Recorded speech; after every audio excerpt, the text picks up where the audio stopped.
to our main speakers of the day, Mr. Randy Gage!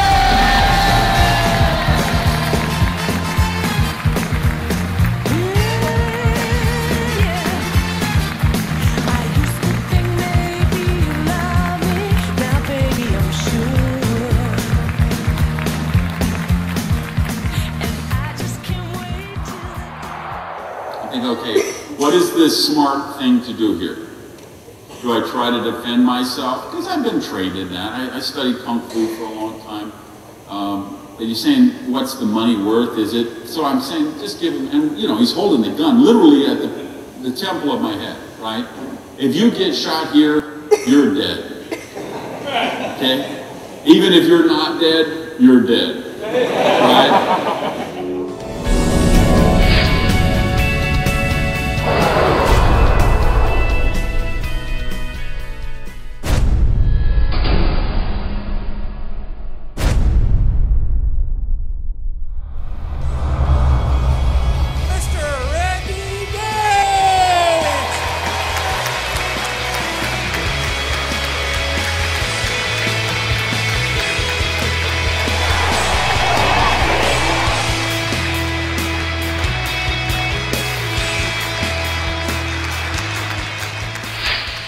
The fascinating thing is I can't remember what that sentence was now to save my life.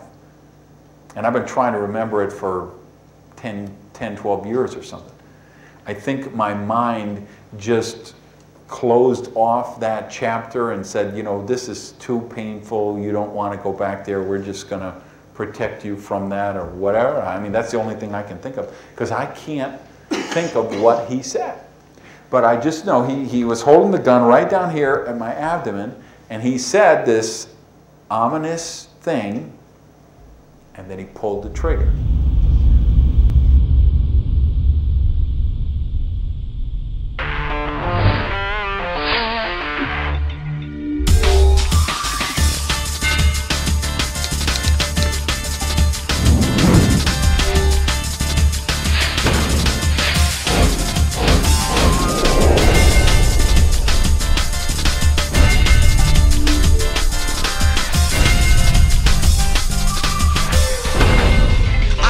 This guy knows, but he knows something. I don't know what he's doing, but he's doing something.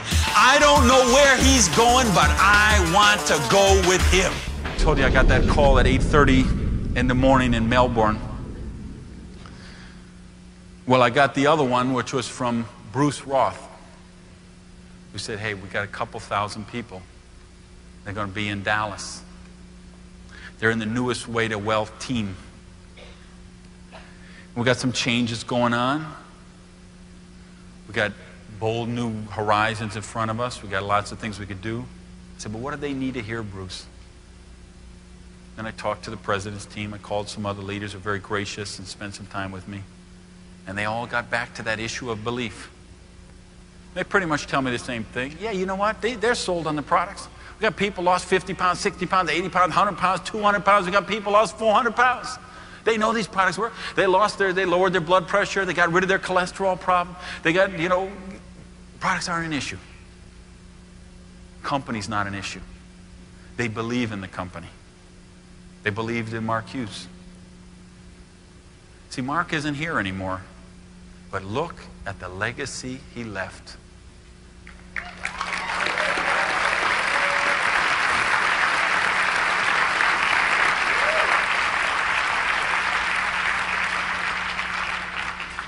You know, I got a chance to call Baxter Richardson. I looked him up, found a phone directory, called. He's still a teacher. He barely remembered me. Because you know what? He must have counseled dozens and dozens of troubled kids. And I was one kid he saw once in a jail cell and a couple of times after that. He barely remembered me. But let me tell you, I remembered him. And I owe my success to the fact that he came into that jail cell and said, you're capable of great things. I owe my success because he had a dream for me bigger than the dream I had for myself. So he pulls the trigger. I hear this thing. I grab at my abdomen and I fall backwards and fall down in the street. And he takes off, he jumps in the car and they drive away. And I remember right after the gunshot, I thought it was a blank. He hustled me because I didn't feel anything. I just heard this noise and then he started running away. And then I looked down and then I saw all this blood pouring out from between my fingers. I said, no, you're not listening to me. I am going to make it. You can call my mother in the morning when I'm okay. So,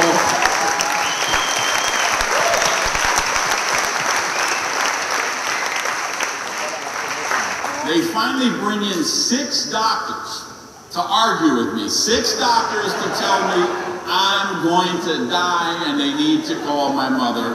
And I told all 6 of them, get your scalpels, get your tools, do whatever you got to do, but you're not getting my mother's number because I'm going to make it.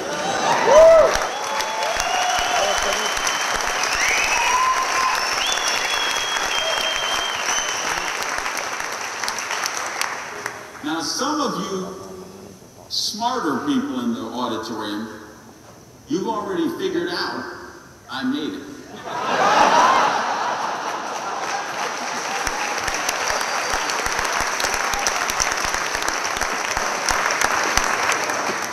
Now let's talk about why I made it. I made it because I believed I would make it. Yes.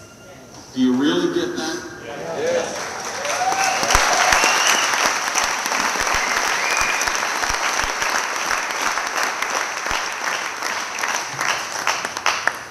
Why did these men and women in the front section make it to the rank they made it? Why did these trip winners win the trips? Why did the Top Guns win the Top Gun awards? They made it because they believed they would make it. They believed in themselves.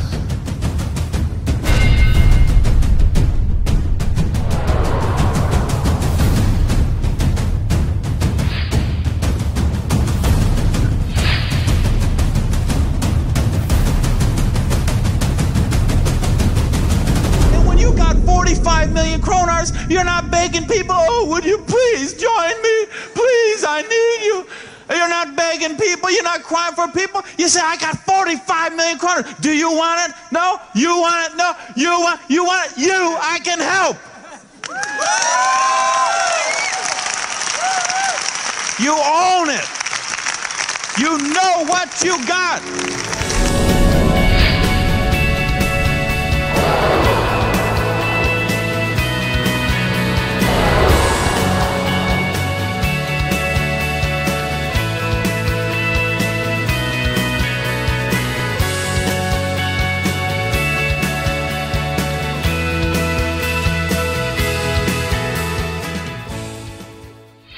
Here's the essence of what I'm telling you. We have a broken education model in the world today. We've created an entire educational system from pre-K through graduate work, which teaches people facts to memorize and no longer teaches people how to think. How to think. So because nobody actually teaches critical thinking skills anymore, and people don't know how to think, they look for sources that tell them what to think. Here's the million-dollar question that begets, which is, why isn't your business doing better? Now, you know, I learned from NSA, research your audience, find out. So what I did leading up for the last week is I read every single one of you's websites, one sheet, and packet for every person in the room. Here's what I've discovered. We have 517 people who are the #1 sales trainer in the world.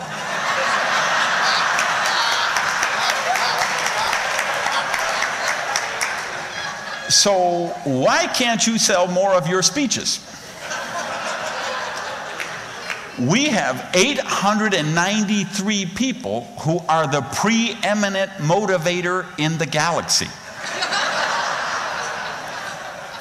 So why can't you motivate anybody to buy you?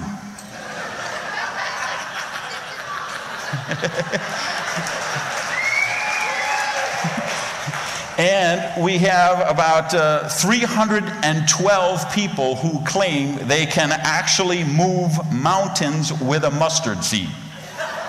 So why can't you get a bureau to return your calls? Now, let's explore why you think that's the case, and then let me suggest why I think that's the case. What you think is because that brilliant marketing intern you hired from high school for $7 an hour isn't able to convey your greatness to the meeting planners. Okay? You believe it's because those ignorant bureaus don't understand how amazing you are. You believe it's because of those evil, mean, nasty screeners who are keeping your book away from Oprah. Let me tell you what I think. I believe you're not manifesting more prosperity because you are self-sabotaging yourself. And I don't know, because I did it for 30 years of my life. We prove that you can do this if you set your mind to it. See, it's all about the mindset. It's all, because here's the battle. You want to know the real battle? We say, it's so tough, it takes all you got, it's hard. What's the real battle? The real battle is in your mind. I need to know, do you believe in Celtech? All right, and I got one more question, and I'm looking for a one-word answer.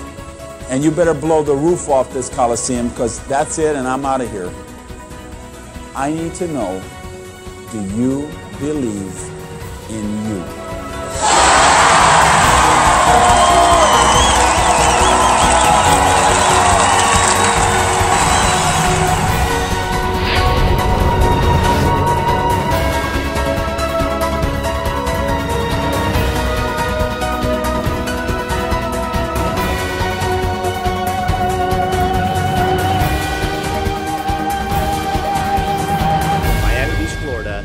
Randy Gage.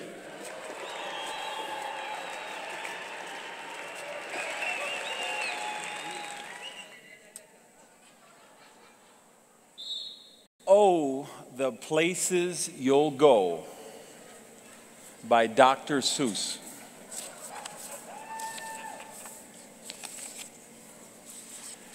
Congratulations. Today is your day. You're off to great places. You're off and away. You'll look up and down streets, look them over with care. And some of you will say, I don't choose to go there. And will you succeed? Yes, you will indeed. 98.75% guaranteed. Now, all the Dr. Seuss, they have those kind of happy endings. Says success is guaranteed.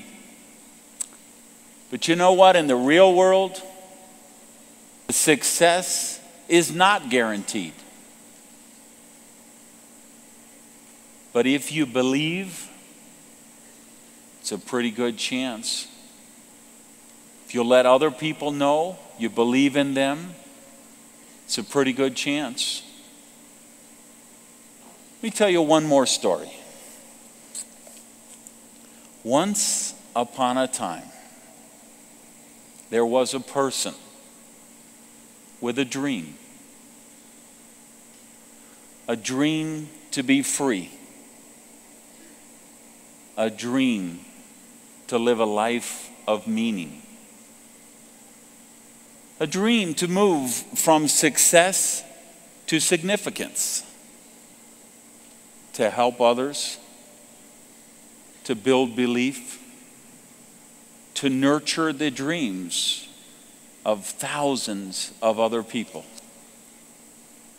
So this person joined a company called Agile Enterprises and began to build their dream. And it wasn't easy, and it wasn't guaranteed. And they faced some challenges. They faced some obstacles. But they still believed.